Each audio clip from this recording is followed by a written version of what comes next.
The door slammed hard enough to shake the picture frames. 2:30 a.m. The digital clock glowed red across the bedroom, bleeding onto the sheets where my husband's dress socks still clung to his foot.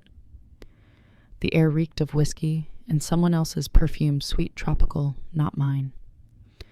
I watched him collapse beside me, mouth open, snoring like a stranger.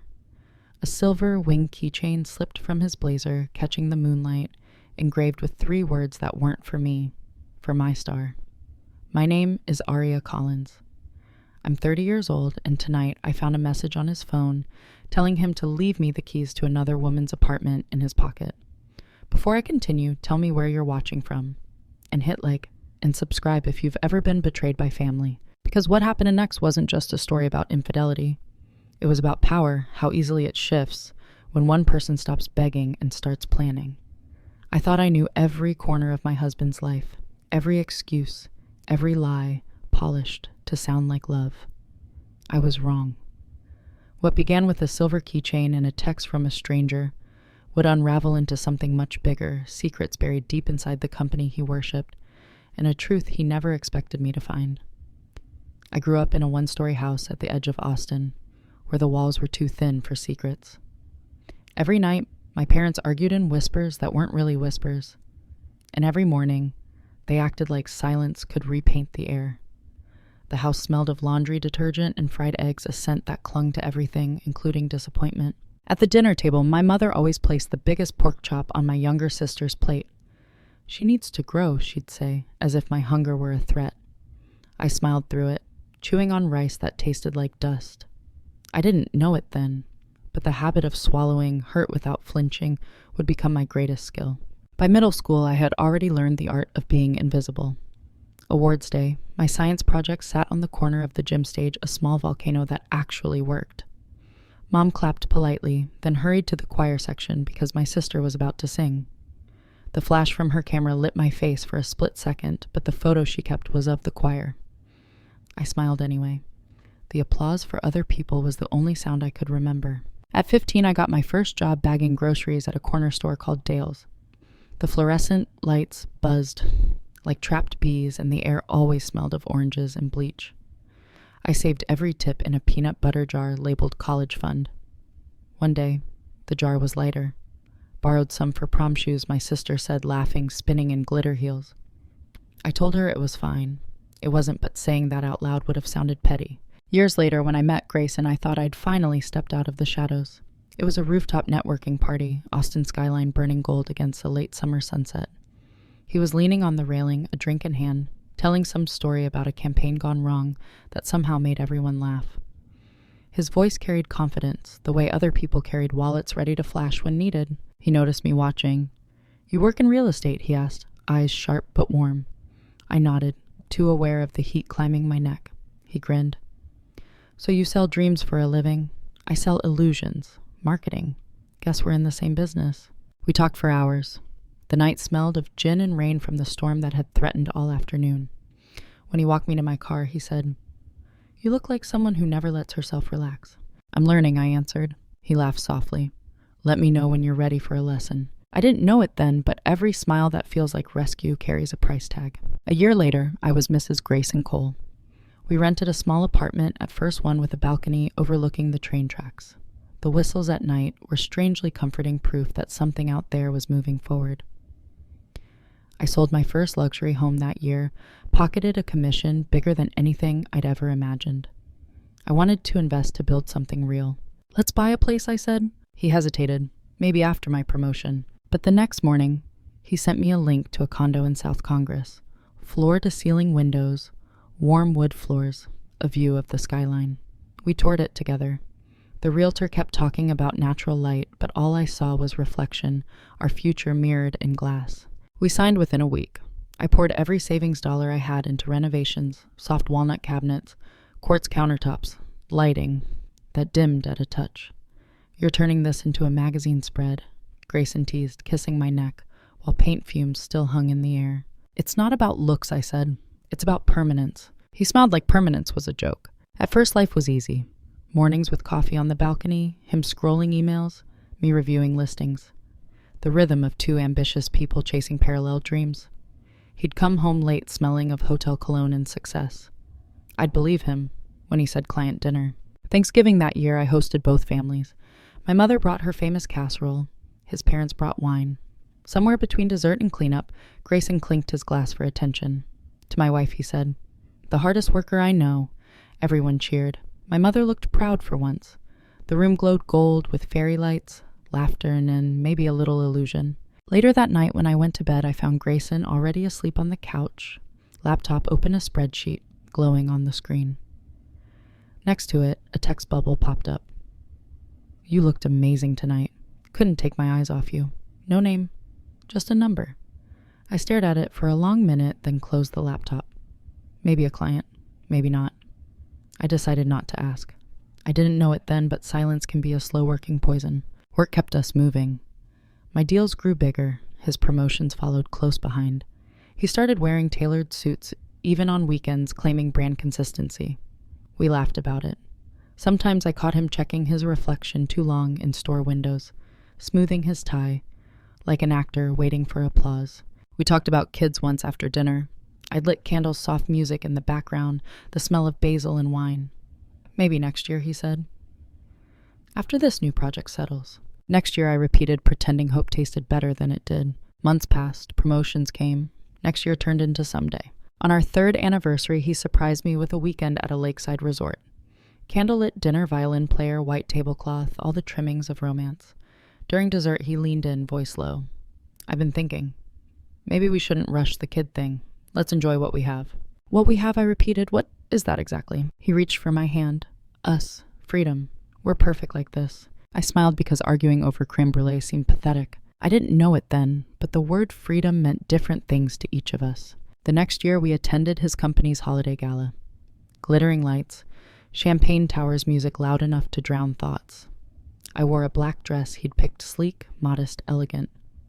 He spent half the night on his phone, the other half laughing, with a group from marketing. A woman in a red dress clung to every word he said. Sienna Park.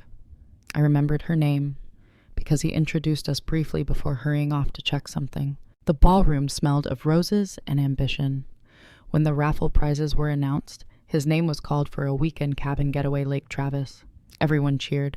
He kissed my cheek and whispered, "Guess we're lucky." I didn't know it then, but luck has a cruel sense of humor. We left early. In the car, he hummed along to a song I'd never heard, tapping the steering wheel like he was already somewhere else. At home, I showered off the perfume of strangers and stared at my reflection fogging in the mirror.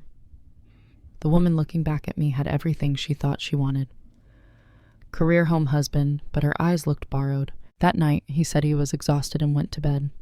I stayed up scrolling through photos from the gala. Every frame captured his smile too wide, too polished. I zoomed in on one shot, Sienna's red dress reflected in the glass, behind him, her hand almost touching his shoulder. I didn't sleep. The city outside pulsed with light, and somewhere between those heartbeats, something inside me quietly shifted. I didn't know it then, but the war had already begun. The morning after, that gala sunlight poured through the blinds like punishment. Grayson was still asleep, face buried in the pillow, the faint smell of someone else's perfume clinging to his shirt. I brewed coffee, black and bitter, and stood by the window, watching the street below fill with cars and people who still believed in normal mornings. The kitchen clock ticked too loudly. I needed noise, movement, anything to drown the thought forming in my mind that I didn't really know the man sleeping in my bed. When I first met him, I admired his drive. Now it felt like I was living with someone addicted to applause. Every win needed witnesses. Every compliment was oxygen, and I had become the quiet shadow behind his spotlight. That day, I decided to focus on my own work. Deals were closing fast. My name was appearing on more luxury listings around Austin. Success, I told myself, was the safest armor. But even armor can crack if you wear it long enough. A week later, I found the first real clue. His blazer was hanging over the dining chair, half slipped from the hanger. When I picked it up, something hard hit the floor, a small silver wing keychain, engraved with for my star. I turned it in my hand. It wasn't mine. I had given him a leather key fob for his birthday, nothing like this. That engraving hit me like a whisper straight to the bone. For my star. Who called him that? Before I could think, his phone lit up on the counter. A text from an unsaved number. "Hope you told your wife. The keys are in your pocket. Kisses." My throat tightened, but no sound came out. I wasn't the kind of woman who screamed or threw things. My silence was sharper. I sat at the kitchen table, the keychain cold in my palm, watching the steam rise from my untouched coffee. Years of reading contracts had trained me to spot lies between the lines, and now every detail of our marriage looked like fine print I'd ignored. By noon, I convinced myself I needed proof, not emotion. Emotion gets messy. Proof builds strategy. At work, I smiled through meetings, pitched homes, closed a deal, congratulated clients. No one noticed my pulse was a war drum. That night, he came home later than usual. Long day, I asked, keeping my tone neutral. Yeah, I had to fix a mess from the creative team. He kissed my temple, his lips cool. You okay? Of course, I said. Dinner's in the oven. He smiled, relieved. Maybe he thought I was still blind. Maybe he wanted me to be. Over the next days, I collected tiny clues. A second toothbrush in his gym bag. Receipts from a boutique downtown perfume, and lingerie items I'd never wear. Once I caught him smiling at his phone, the kind of smile people save for private messages. But it wasn't just betrayal that burned, it was the arrogance of thinking I'd never find out. That weekend I called Hector Vaughn, a private investigator a former client had once mentioned. His voice over the line was calm, low, deliberate. Mrs. Collins, tell me what you need. I need truth, I said, and I need it fast. We met that afternoon at his small office tucked between a law firm and a tattoo parlor. The place smelled of old paper and rain. He took notes as I spoke names, timelines, places. Can you track his phone, I asked. Yes, if you install a small update. Looks like a system patch, nothing suspicious. I can do that. He studied me for a moment. You're not angry. I am, I said. Just not loud about it. He nodded once. Good. Loud people make mistakes. That night when Grayson was asleep, I unlocked his phone and installed the program. It took less than a minute. The blue loading bar filled like a fuse. By the next morning, Hector had sent me the first screenshots. Messages between Grayson and Sienna P., the assistant from the gala. They weren't careful. They called each other baby and love. She wrote about our future, he replied with soon. I scrolled through every line until my eyes blurred. I should have felt shattered. Instead, I felt clarity. Each text was a coordinate on a map, leading straight to my next move. In the days that followed, I became two people, the wife serving breakfast with a gentle smile, and the strategist mapping her husband's downfall one screenshot at a time. Hector's next report hit harder. Sienna had applied for a personal loan, $180,000. The purpose listed business investment, the letter of income verification, signed by Grayson himself. Fraud. It wasn't just cheating anymore. It was career-ending material. I forwarded the document to my private folder labeled insurance. A few days later, Caleb Morris Grayson's closest friend from work stopped by our condo. They drank bourbon in the living room, while I pretended to tidy up. I caught fragments of their talk deadlines clients, then a laugh from Caleb Man. If HR ever sees those boutique charges on your company card, you're screwed. My heart jolted. Grayson chuckled. Relax. I'll move it before the audit. My hands stilled on the countertop. Every word was a brick in the wall I was building against him. That night he came to bed wrapping an arm around me like nothing was wrong. You're quiet, he murmured. Just tired, I said. In the dark, I stared at the ceiling and realized the irony. I had built our home piece by piece, and now it would become the stage for his undoing. Still, some part of me grieved. The woman I used to be, the one who believed in forever, was dying quietly. But I let her go the way you release something you've outgrown. I didn't know it then, but grief and power feel strangely similar at first. The next morning, I stood on the balcony watching the city wake. The sky over Austin was pale gold, the skyline glittering like nothing could ever fall apart. I sipped my coffee and whispered to myself, one step at a time. That was the morning everything in me turned from heartbreak to calculation. By the end of that week, I had my first full report from Hector, photos of Grayson and Sienna meeting at a coffee shop across town, laughing, holding hands, leaving together. I stared at the image until it stopped hurting. Then I smiled, not because it didn't hurt anymore, but because I finally knew what to do. I didn't know it back then, but the quiet woman standing by the window with a cup of coffee was no longer the betrayed wife. She was the architect of what would come next, and when I finally made my move, they wouldn't even see it coming. For the next few days, I lived inside a quiet storm. Everything looked the same. The coffee brewing, the hum of the fridge, the sound of Grayson's keys hitting the table. But every small noise felt amplified, like the world itself was holding its breath. He didn't notice the change in me. Or maybe he did and mistook it for resignation. That was always his problem. He thought calm meant weakness. On Monday morning, he stood by the mirror, tightening his tie. "Big week," he said, smoothing his hair. "Always is," I replied, pouring his coffee. He flashed that rehearsed grin, the one that had probably charmed half the marketing team. "You'll be proud of me soon, babe." I met his eyes through the reflection. "I already am." My voice was steady, but under the table my nails pressed crescents into my palm. After he left, I sat at the kitchen counter scrolling through the messages from Hector. They came every few hours now, photos, voice memos, bank screenshots. Grayson and Sienna met almost daily. Coffee shops, long lunches, a parking lot behind a boutique hotel. I memorized every timestamp, every location, every lie he'd later try to deny. I started replying to his messages differently. When he texted running late, "Don't wait up," I wrote back. "Be safe. See you soon." It disarmed him. A calm wife is the most dangerous kind. That night, I opened my laptop and created a spreadsheet titled Timeline Truth Recovery. Each row was a move-proof contact leverage exit. I wasn't just reacting anymore, I was building a case. Hector called at midnight. We got something big. His tone was grave but measured. "Your husband helped Miss Park file a fake income verification for a loan. 180 grand. He signed it as her superior. Loan for what? Supposedly business development? She told the bank she's opening an online boutique. I let that sink in. He risked his career for her. Worse, Hector said. He used company letterhead. That's fraud. I sat back staring at the city lights outside. Somewhere out there, my husband was sleeping peacefully beside another woman, unaware that the rope he'd thrown around his neck was tightening. "Keep digging," I told Hector. "I want every file, every conversation, and get me photos of the documents. Originals." He paused. "You're planning something." "I'm planning everything." The next morning, I played my role flawlessly. Made breakfast, handed him his travel mug, kissed his cheek. "Good luck with the presentation," I said. He smiled oblivious. "Thanks, sweetheart." As soon as the door closed, I turned on my laptop and opened the tracker. His phone location pinged at Vertex headquarters, then 2 hours later at Sienna's apartment. Lunchtime, of course. The screen glowed blue under my hand, and I could almost see him there, leaning over her, whispering promises he'd never keep. That night, when he returned home, I greeted him with a smile. "How was your day?" "Exhausting. Clients are a nightmare." He kicked off his shoes, loosening his tie. "What about you?" "Closed a deal. I'm meeting a lawyer tomorrow about another contract." He nodded, half listening, scrolling through his phone. "You're killing it, babe." I said softly. He didn't look up. I excused myself, went to the bathroom, locked the door, and pressed my back against it.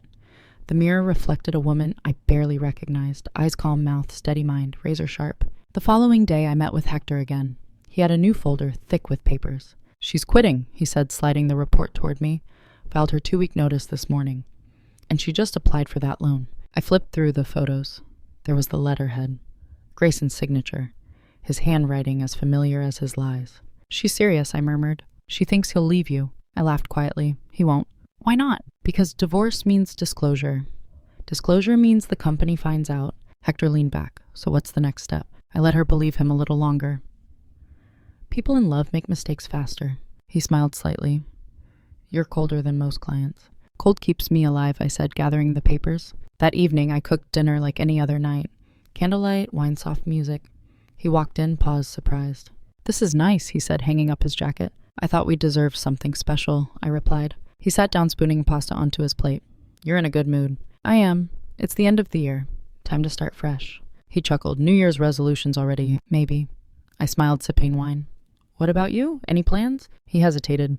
"Just focus on work. Big quarter coming up." "Of course." The silence that followed was almost peaceful.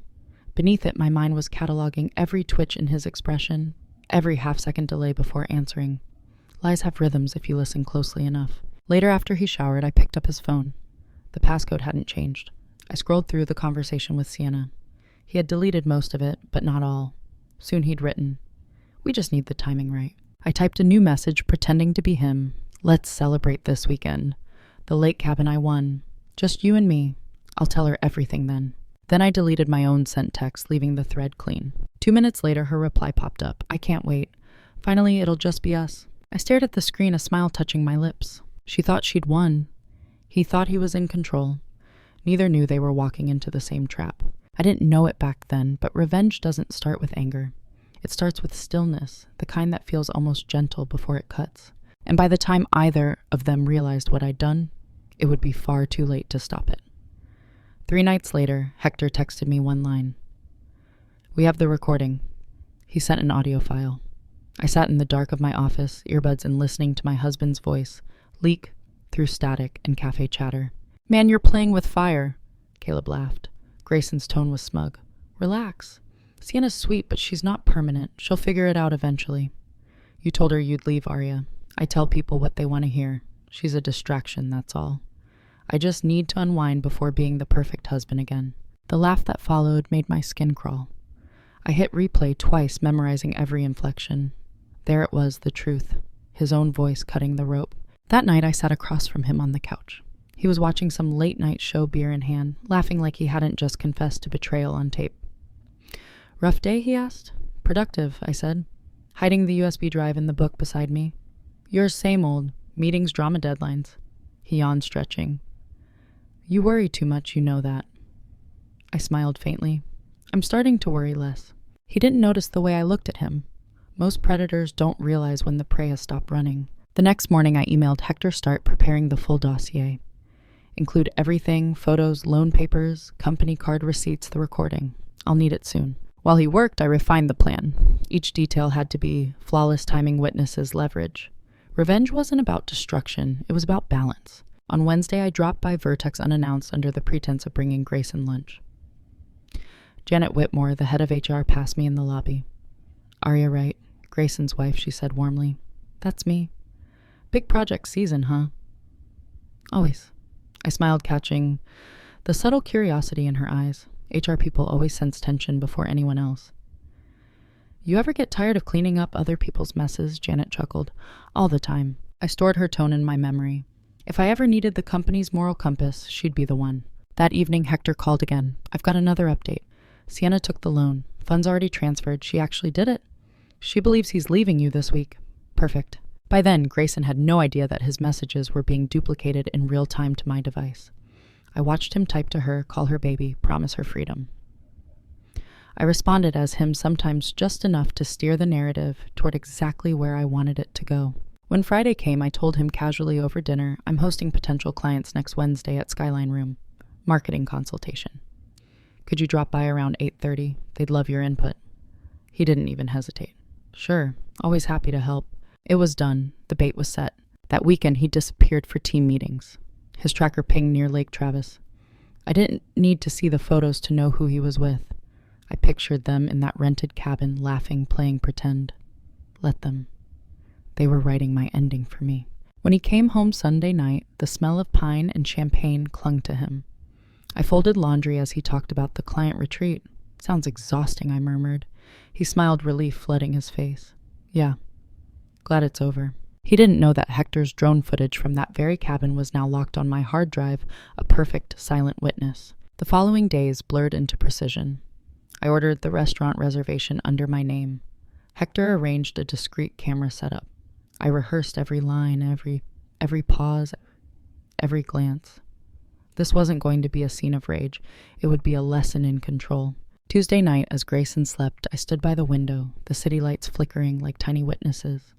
My reflection looked back sharp, calm, untouchable. In the silence, my phone buzzed. A new message from Sienna. "Can't wait for tomorrow. Finally free." I typed back as Grayson tomorrow changes everything. Then I stared at the words for a long time before deleting them. Everything was ready. The papers, the proof, the plan. By this time, tomorrow night, both of them would be sitting across from me. One realizing he'd lost his career, the other realizing she'd been living inside a lie. And I would be smiling, not because I'd won, but because I'd finally taken back everything they thought they'd stolen. The Skyline Room shimmered above Austin like a glass box of secrets. Panoramic windows overlooked the river, the skyline flickering in gold and blue.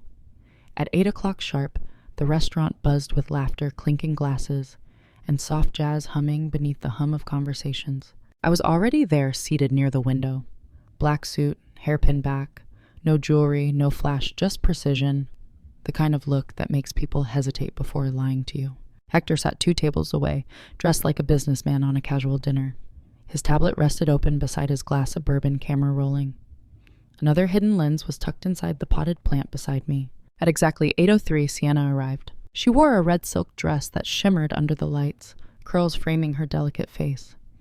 The hostess guided her toward my table, confusion already flickering in her eyes. I'm sorry, she stammered, glancing around. I think there's been a mistake. No mistake, I said, standing slowly. You're exactly where you need to be, Miss Park. Her lips parted. You're Aria Collins, I finished. Yes, the wife. She froze, her skin paling under the golden light. People around us had started to glance over. I gestured toward the chair across from me. Sit down, unless you'd prefer an audience. Her eyes darted to the door. Then hesitantly, she sat. Her hands trembled against her clutch. What do you want? She whispered. The truth. And maybe a little closure. I don't know what you think. Let's skip the script, I interrupted, sliding my phone across the table. I pressed play. Grayson's voice filled the space between us, calm and arrogant. She's a distraction, that's all. I just need to unwind before being the perfect husband again. The words hit like shrapnel. Sienna's eyes widened, her throat bobbing. That's not real, she gasped. You faked? Careful, I said softly. Every lie you tell me tonight gets recorded. And this time the camera doesn't lie. Her gaze darted toward Hector's table where he looked like any other patron. She didn't notice the lens glinting faintly behind the plant. The restaurant door opened then, and Grayson walked in. He was on the phone, distracted, confident. When his eyes found me and then Sienna, his entire face drained of color. He stopped mid-step, lowering his phone. What the hell is this? I smiled faintly. A reunion. Come join us. He hesitated. For the first time, he looked unsure. Then, as if deciding control was still his, he approached the table and sat down. Aria, he said carefully. You're making a scene. No, I replied, voice even. I'm making history. Sienna turned to him, tears glimmering. You told me you'd end it tonight, that we'd start fresh. Grayson flinched. Sienna, please. I cut in. Start fresh. You mean after she took out the loan you helped her get with a falsified letter? He froze. Yeah, I continued, sliding a folder onto the table. I've got the signed document, the bank transfer, and the receipts from your company card. Oh, and that conversation with Caleb Charming, by the way. Aria, he hissed under his breath. You're out of your mind. No, I said softly. I'm out of patience. I clicked a small recorder beside my wine glass. The red light blinked on. Go ahead, I told him. Tell her the truth. Tell me. Who's the joke to you, the mistress or the wife? Sienna stared at him, tears streaking her mascara. Please, Grayson. Say something. He rubbed his face, shoulders slumping. Sienna, you don't understand. Things got complicated. Complicated, she snapped. You said you loved me. The room had quieted now. A few diners were blatantly watching. Lower your voice, he muttered. No, I said. Let her speak. You've silenced enough people, don't you think? He turned to me, fury cracking through his charm. You think this makes you look strong, dragging me here like some kind of criminal? Criminal, I echoed. That's an interesting choice of word, considering the fraud, the HR violations, and the misuse of company funds. Shall I call Janet from HR? Or should I forward everything to Malcolm Hart? His jaw clenched. You wouldn't dare. I leaned forward. I already did. He went pale. You what? Your little system security update. That's been uploading your text recordings and transactions to a secure drive for the last month. My investigator has everything. He swallowed hard. You set me up. No, I corrected. You set yourself up. I just kept the receipts. Sienna covered her face with her hands, whispering, Oh my God. I slid one last envelope toward her. Inside, you'll find copies of the loan documents, the falsified signature, and the transcript of his conversation about you. You were never leaving with him, Sienna. You were the entertainment before he came home to play the devoted husband again. Her fingers shook as she opened the envelope, eyes darting over the pages. Her lips parted, trembling. He said he'd pay it off, that we'd start a business together. Grayson reached for her hand. Sienna listened to me. She jerked away. Don't touch me. The sharpness of her voice silenced the entire restaurant. I picked up my glass, taking a calm sip of wine. I think we're done pretending. He looked between us, trapped, desperate. What do you want from me? Divorce, I said evenly. Fair division of assets. And a signed confidentiality agreement by morning. In return, I'll keep the footage and recordings out of Vertex's hands. He laughed bitterly. You think you can blackmail me? I don't need to, I said. This isn't blackmail, Grayson. It's negotiation. For a long, stretched moment, he said nothing. Then his voice dropped to a whisper. You ruined me. No, I murmured. You ruined yourself. I just turned on the lights. Sienna stood abruptly, clutching the envelope. Her eyes were glassy, but clear. I'm done. With both of you. She turned to me. For what it's worth, I didn't know. Not really. I believe you, I said quietly. But belief doesn't erase consequences. She nodded, tears spilling, and walked out. The red of her dress disappeared into the elevator's reflection, like a flame dying in glass. Grayson sat in silence, jaw tight, face strained. I placed one last item on the table, a small silver keychain in the shape of a wing. Recognize it? He stared at it, throat working. Where did you... It fell from your jacket the night of the gala, I said. You should be more careful where you drop evidence. His eyes flicked to the hidden recorder, still blinking red. You're recording this too? I smiled faintly, always. He let out a hollow laugh. I don't even know who you are anymore. I leaned back, voice low and sharp. Then maybe you should have paid attention when I was still yours to know. The waiter passed by, oblivious to the wreckage at our table. I nodded for the check. As I stood to leave, I placed the recorder beside his glass. Keep it, I said softly. Consider it a mirror. Then I walked out, heels clicking against marble, heart steady as the elevator doors closed behind me. I didn't look back, because the war was over and I had already won. The next morning, Austin woke under a sheet of pale gold sunlight as if nothing catastrophic had happened the night before. Birds sang outside the balcony. The world kept turning indifferent to broken promises. Grayson didn't come home. His car was gone from the garage, his side of the closet half empty. I stood by the window, coffee in hand, staring at the skyline reflected in the glass. There was no rage left in me, only clarity. At 9 a.m., my phone buzzed. A new email, subject compliance questions. Sender Malcolm Hart. Attachment HR ethics, live vertex, zip. The message was short. Aria, we'd like to schedule a meeting. Discretion appreciated. I smiled faintly. Janet must have delivered the file. She hadn't said she would, but people like her never needed to. Truth has a way of moving quietly through the right corridors. By noon, Grayson's name started trending on LinkedIn. Internal investigation, ethics review, temporary leave, polite corporate language for career execution. I didn't post, didn't comment, didn't even smile. I just poured another cup of coffee and opened my laptop. A new listing waited to be published, a lakefront property near Travis. Funny how the place that once held his lies would soon make me another commission. The phone rang again, this time Sienna. I hesitated, then answered. Her voice was small, raw. You don't have to worry about me. I told HR everything. That's brave, I said quietly. I was stupid. No, I replied. You were hopeful. That's different. She exhaled shakily. He said you'd destroy me. I don't destroy people, I said. They just trip over their own choices. A long silence stretched between us. Then softly she said, You were right.